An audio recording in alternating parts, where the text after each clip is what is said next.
Olá, estamos aqui para mais um programa Série Clube Cliffhangers e hoje nós vamos discutir a série brasileira Samantha, da Netflix, que é uma série original Netflix. Clint, longe do palco, por favor. Sai da frente. Eu tô atrasada. Samantha aqui, tá na hora, vem. Você viu minha tiara? O importante é não deixar de acreditar. Samantha? Desde os 5. Eu não tô acreditando. A minha mãe era louca por você. Eu sou um patrimônio. Tombado, né, Samantha? Tá feliz que eu voltei, né? Não vai se acostumando, tá? Você é tão velho que não deve nem mais saber jogar futebol. O que você fez com essas pessoas, Samantha? Você destruiu todo mundo ao seu redor e é só o que você faz. Ah, tá bom. Agora todo mundo tem problema psicológico por minha culpa. Alguém tem mais alguma coisa pra dizer? Ninguém resiste a Samantha. Ai, Samantha. Samantha. Samantha! Programa super trash, brega, cafona, com gente esquecida, sem cachê. Menina, se eu soubesse que você tava viva, eu teria te chamado. Aquele negócio, Dodói, quando o mundo quer te botar pra baixo, o que você tem que fazer? Sai por cima. Você tem que ser o sol. Mais do que o sol, meu bem. Posso ser uma estrela. O sol é uma estrela. Atrapalha o momento, sim.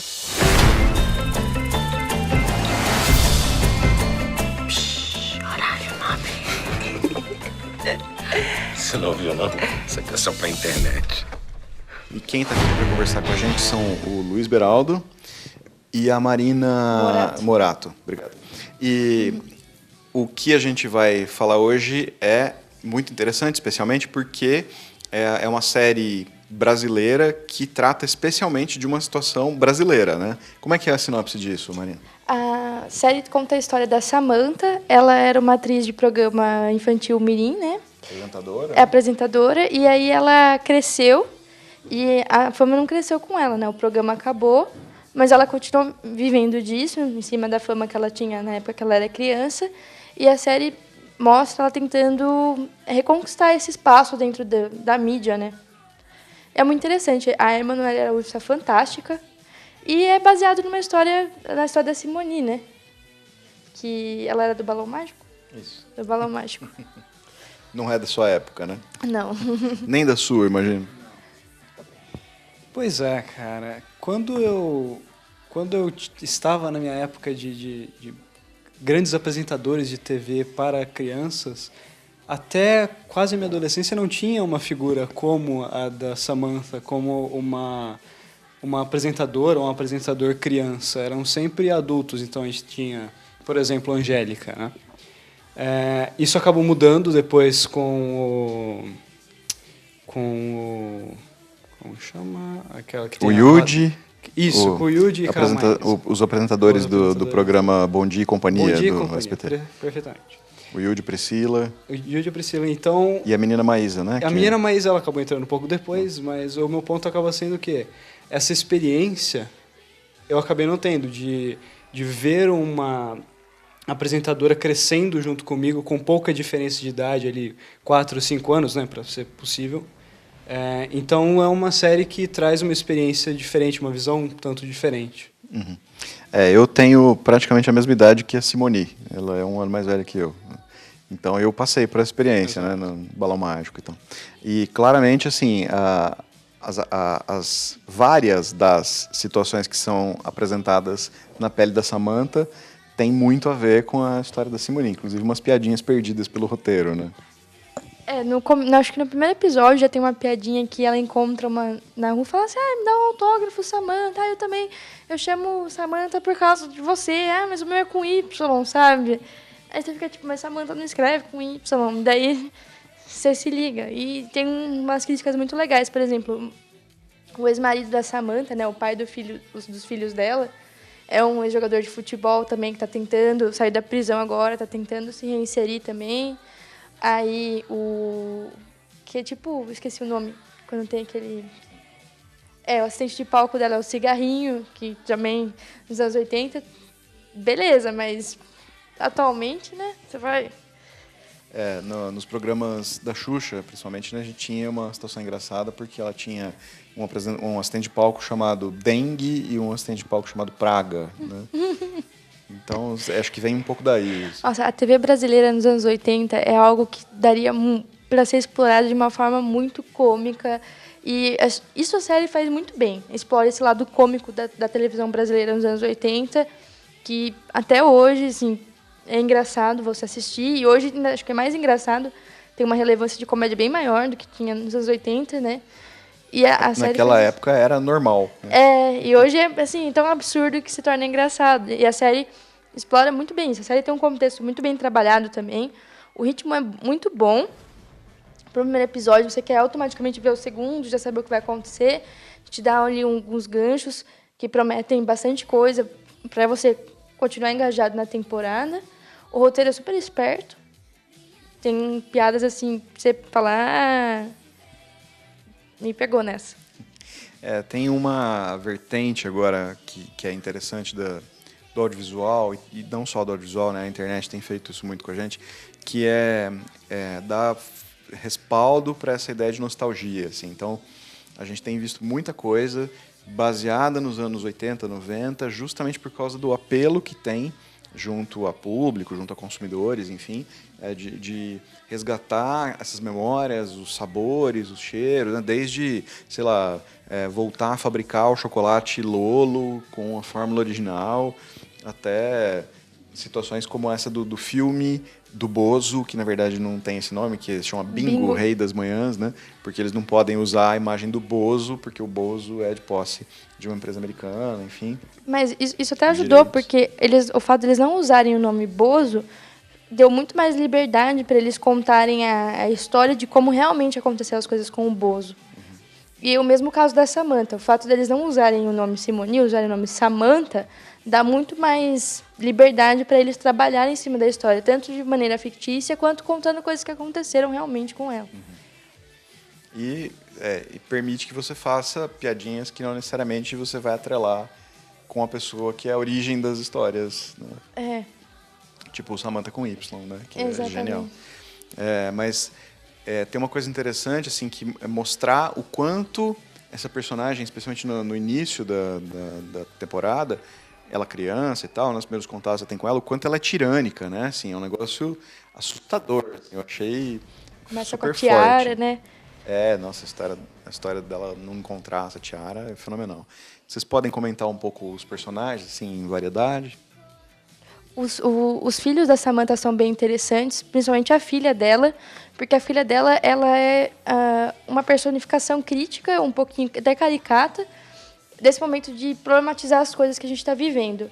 Tudo que a Samantha faz ou que a Samantha fala, ela já cria um conceito, ou que o pai dela fala, ela já cria um conceito em cima, ela joga alguma característica feminista ou alguma coisa assim em cima, que também te faz pensar sobre você problematizar tudo, sabe? Porque ela é de uma geração mais próxima a nós do que a Samantha, no caso. O marido também é bem interessante, porque ele é um estereótipo que vai se desconstruindo, pelo menos ao longo dos primeiros episódios, ele tem uma desconstrução muito boa. Ele tem ali o papel de tentar se redimir, mas ele também quer segurar o lugar dele, ele também quer a fama dele de volta. E os dois são muito isso. Quando eles têm um gostinho da fama... interessante esse não só choque de gerações, de uma geração dos filhos, por exemplo, que vivem num mundo mais, alguns diriam, politicamente correto, enquanto os pais vinham de um mundo mais, não livre, não necessariamente liberal, mas um mundo mais, sem tantas amarras, talvez. E essa questão de você ter as crianças, de você ter uma vivência relativamente comum, enquanto os pais que tiveram essa infância mais artística, uma infância de fama, uma infância de não necessariamente uma infância infantil, uma infância mais profissional. Então essa quebra, esse choque acaba sendo bem interessante. Tem toda uma questão de poder no início, né? Especialmente, sim, eu acho. Sim. Que, como você falou, assim, ela é mostrada com uma idade muito nova, né? Muito... você esperaria ver uma criança ali, mas você está vendo uma apresentadora brigando por poder e subindo em cima das pessoas, assim, isso é bem forte. Tem uma necessidade de crescimento muito rápido e muito inesperado para a idade da personagem. Eu acho que, além disso, tem não só os alívios cômicos, né? O personagem do cigarrinho é um personagem engraçadíssimo, assim, muito interessante, rica até, né? Porque é aquele cara que nunca saiu do lado dela, assim, acho que isso é um tipo de coisa muito admirável, assim, né? Muito interessante, que a pessoa que aposta que ela é uma pessoa boa, apesar de tudo, né? Apesar de todos os indícios que ela dá, nos dá e dá, né, para os colegas de trabalho, enfim. E a apresentação do universo da televisão também é muito rica, assim, né? Muito inteligente, muito interessante. Bem crítica, muito ácida, né? Lógico, claro. Né? Tudo daquele jeito. Mas uma situação assim de a gente ver a televisão no seu lado mais negativo, pejorativo, depreciativo, terrível, assim. Eu gosto da Samantha porque ela é uma personagem totalmente odiável, mas ela é tão esperta que ela te faz gostar dela. Você já tá, assim, tem coisas que ela fala que você faz, meu, isso é detestável, sabe? Como é que ela conseguiu criar uma personagem tão odiosa, assim? Mas aí acaba o primeiro episódio, você tá assim, tá, vou ver o próximo, quero saber o que acontece com ela. Aí acaba o segundo, você tá assim, meu, ela é muito legal, sabe? Tipo, e é engraçado como acontece isso, porque ela usa as pequenas deixas que ela tem, tanto cômicas quanto de roteiro ou material que é dado para ela mesmo, para construir uma personagem que é extremista dos dois lados. Quando ela é legal, ela é muito legal. Quando ela é tirana, ela é muito tirana. Quando ela é chata, ela é muito chata. Mas, assim, o intermédio entre essas passagens de um para o outro são o que fazem você se aproximar. Porque eu acho que todo mundo tem essas pequenas áreas de cinza, sabe? Ninguém é totalmente uma escala branca e preta, assim. E eu gostei bastante. Tem uma outra coisa interessante ali, que é toda a construção da ambientação dos anos 80, né? Assim, que televisão dos anos 80, que é essa grande loucura que a gente, né, quem não teve chance de ver ao vivo, vai vendo hoje em dia. Procura no YouTube. Procura no YouTube, porque realmente merece, né? Assim, é um negócio do outro mundo. É difícil acreditar que as pessoas autorizavam aquilo a passar pela manhã para crianças, né, em rede nacional, enfim. TV aberta. Concurso da camiseta molhada do Gugu. Tá as coisas mais bizonhas, né? Mais bizonhas. Isso desde a exploração sexual das pessoas, né? Até racismo e quanta coisa a gente não vê ali descancaradamente. Assim, era cotidiano, né? Assim, é uma coisa, olhando com olhos de hoje, é espetacular como aquilo podia acontecer, né? Mas as coisas foram acontecendo e a gente foi, aos poucos, se desenvolvendo, sei lá, tomando consciência. Uma percepção, talvez, do discurso que você estava colocando ali, porque, por exemplo, pessoas que cresceram com o começo dos Trapalhões, com o que algumas pessoas diriam que é a época mais pesada deles, a quantidade de piadas racistas, homofóbicas, não era nem algo mensurável, porque era literalmente o episódio todo, assim. Ele era baseado nisso, ele era construído em cima daquilo. E eu peguei o final de Trapalhões, eu consegui assistir alguns episódios ali no começo dos anos 2000, antes de acabar de fato. E quando eu comparo isso com o que as pessoas que viviam me contam ou que eu vejo na internet, é um abismo de diferença, é um abismo entre um e outro. Então, exatamente essa questão que estava sendo discutida agora, da percepção do discurso que estava sendo passado para o atual. E até a sexualização da Samantha é muito interessante, porque ela começa como uma personagem... quando ela se apresenta como adulta, ela está tentando vender alguma coisa a mais ali que ela não tinha como criança. Quando, depois, no próximo episódio, agora eu vou dar um spoilerzinho, ela vai fazer o comercial da cerveja, ela rouba o lugar da loira gostosa do comercial de cerveja, ela tá tentando se colocar como algo mais, ela tá tentando, e a filha dela mostrando todo o tempo, não, mãe, isso é errado, e ela, não, isso é normal, as mulheres têm que fazer isso, sabe? Então é uma percepção totalmente diferente, são 20 anos que é um abismo de comportamento. Acho que nesse ponto, a Samantha, como ela se apresenta como tendo sido criada naquele ambiente, ela fala, inclusive, isso, né? Que ela foi criada naquele ambiente, uma coisa que é super... fácil de aproximar é que o discurso que ela tem é o discurso da TV. Que tudo bem ela usar um discurso contemporâneo, talvez feminista, para passar uma mulher para trás. Sim. Ela faz isso e assim é o tipo de coisa abominável que você vê acontecendo e que você fala, nossa, ela é terrível. E aí você vai, né, entendendo que isso tem a ver com, de fato, a maneira como ela foi ensinada a vida inteira, né, não só, mas como desde criança, que funciona a coisa. Então, é uma crítica à televisão, ao mesmo tempo que é um retrato de um tipo de criatura que a televisão criou. Assim. Eu gostei bastante do cenário também, as ambientações são muito boas. Eu gostei bastante da direção de arte, porque a hora que ela vai retratar os anos 80, ela faz isso de uma forma muito mais nostálgica, em forma de homenagem, do que simplesmente escancarar os anos 80 ali e falar, ó, isso é anos 80. Vem numa leva muito mais suave, por exemplo, do que Stranger Things, que usa diversos elementos de ambientalização para te inserir no universo Estados Unidos dos anos 80 mesmo, sabe? E que é até melhor, por exemplo, para mim, porque mesmo que é muito mais próximo para mim o Brasil dos anos 80 do que os Estados Unidos dos anos 80. Então, é muito mais fácil me relacionar, por exemplo, com as coisas que minha mãe ouvia ou com as coisas que eram passadas na televisão na época, etc. Então, eu admirei bastante. Com certeza é muito orgânico a apresentação da década.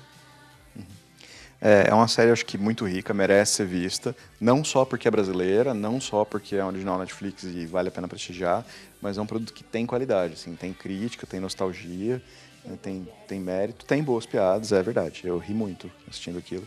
Maratonei, eu devo ter visto tudo em, 2 dias. Acho que é uma série que merece uma chance.